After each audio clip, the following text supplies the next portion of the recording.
Hello, I'm Anton. I've been working on the soft body system for Craft World. And here's our character, and we've attached some decorations to him, and he's got a squishy thing stuck to his head, and a cloth cape. And these collide against the world and pick up a bit of secondary motion. We can use them for decorating the character, customizing the character, just adding a lot of richness to the world. They can be part of the environment as well. So, for example, we can have drapery that the character can bump into and push around. We can build composites of squishy things in cloth, like teapots on this sheet here. So we can make very complicated decorations of lots of parts.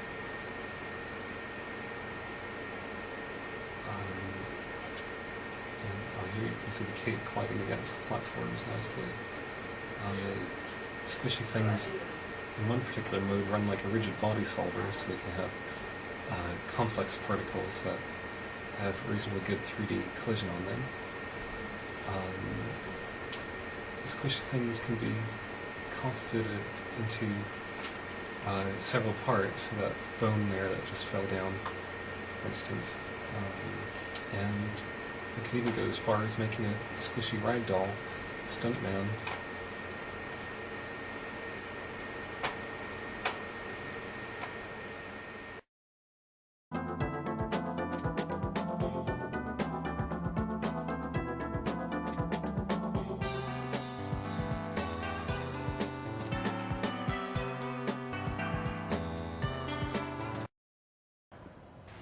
So today I'm showing Milestone 5. This is Dave. But first, to briefly recap on Milestone 4. The goal there was to get the full game flow in place. So we had all the mechanics, we had the tools, we had jumping, we had a second pass on the level, we had art, we had sound. But a lot of these things... I'm going to skip this bit, it's boring. I'm going to get to the juice. Here we go. So let's just leave them to lead us into it. Here we go. Let's go straight into seeing a full-player game in progress.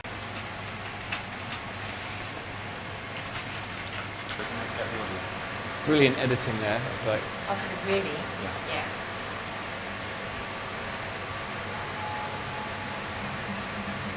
Welcome, my friends. Welcome to an amazing place. A place where everyone comes to play and create. Play and create what? Games, my friend.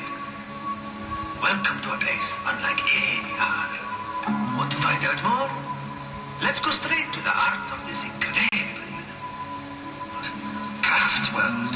This is the heart where everyone meets up. As you will see, it is a place of infinite magic. See all these pods? Each contains craftlings orbiting Craft World. Over there is a craftling called Henry. Let's see what he's up to. Visiting Craft World. Henry wants to play a game. So this is a very early incarnation of Sackboy, you can see here. Every batch of Craft World is a different game, and Henry can choose which ones he wants to see.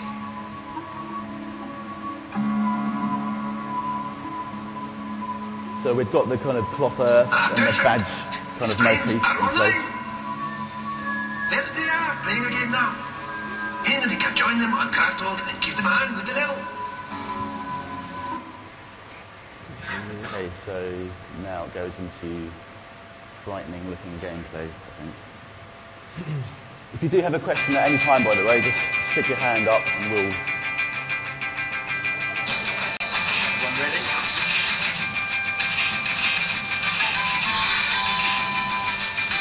One, two, three, four.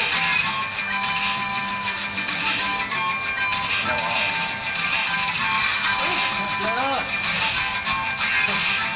so interestingly, you'll see a little bit of misuse of creative tools, and we're going to talk about... I'll talk later. But, I mean, these first few milestones that we were doing, by the way, were us leading up to a green light thing. And I don't know if people are familiar with that term, green light, but it's a bit like In England, we have a TV program called Dragon's Den. I don't know if you have that over here. But it effectively means going into a meeting and convincing a board of scary people that your game is worth publishing. So all of this was geared towards a specific meeting, really. And this was the penultimate milestone, scarily, before our green light. So I'm actually going to skip forward. So we're going to talk about the Beanstalk, which I just want you to sort of visually register here, which was a 3-month blind alley, but which we learned a huge amount from and actually turned into the English Country Garden. And you can actually see elements. This is the base of the Beanstalk. And you can see elements of the gameplay, the first few levels actually here. And this, given itself out in that time, then we'll take a different route. In fact, let's illustrate that by fast-forwarding a little bit to the creative tools, because, you know, user-generated content. Oh, actually, here's a little interesting thing. I'm going to try and show that. So this is one of them. The creative tools originally were 100% physical gameplay. So in this example, we have a shotgun. I don't know if you can see that, but they're like blowing holes in that little piece of sponge. And I'm actually going to skip forward to showing you some more of that stuff. So blah, blah, blah, blah, blah.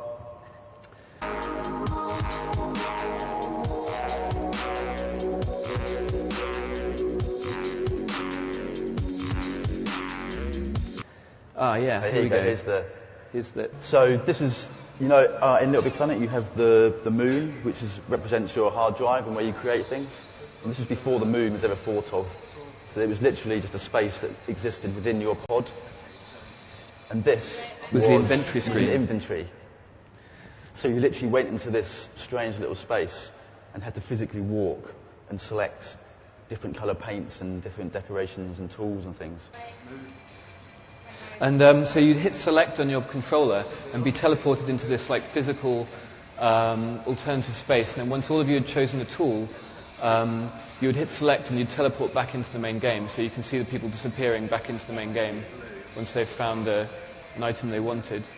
And we really passionately wanted to keep this physicality, because one of the things LittleBigPlanet innovated on, and I think Dave Smith, who created this in our physics engine, is giving a talk tomorrow, little pimp, on Sackboy and physics. So once you're back in the world, you can now use your physical tools to paint. In this case, they've got paint rollers, but you know there were other things like hair dryers and shotguns. I actually really liked this because you could run around using these physical rollers and paint. I think at this stage, we didn't really think that the user-created content was actually going to be such a big part of the game.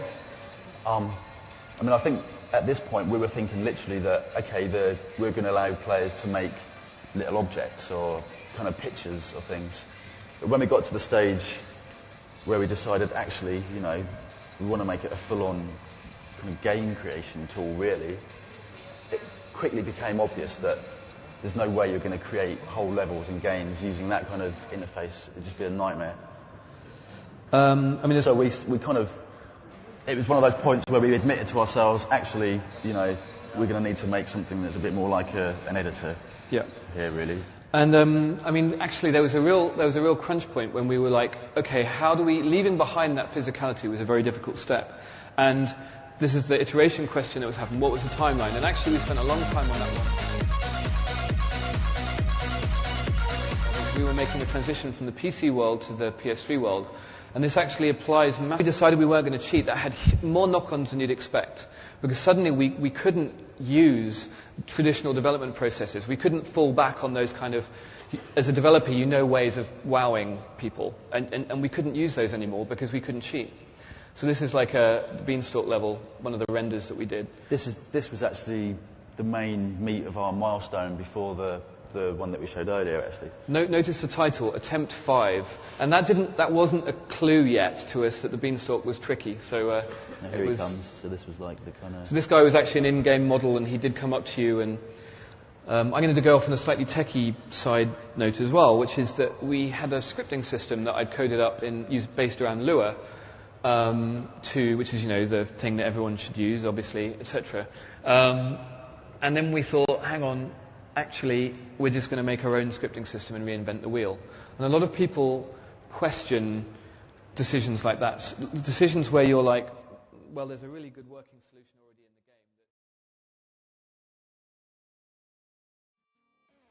game.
Bye.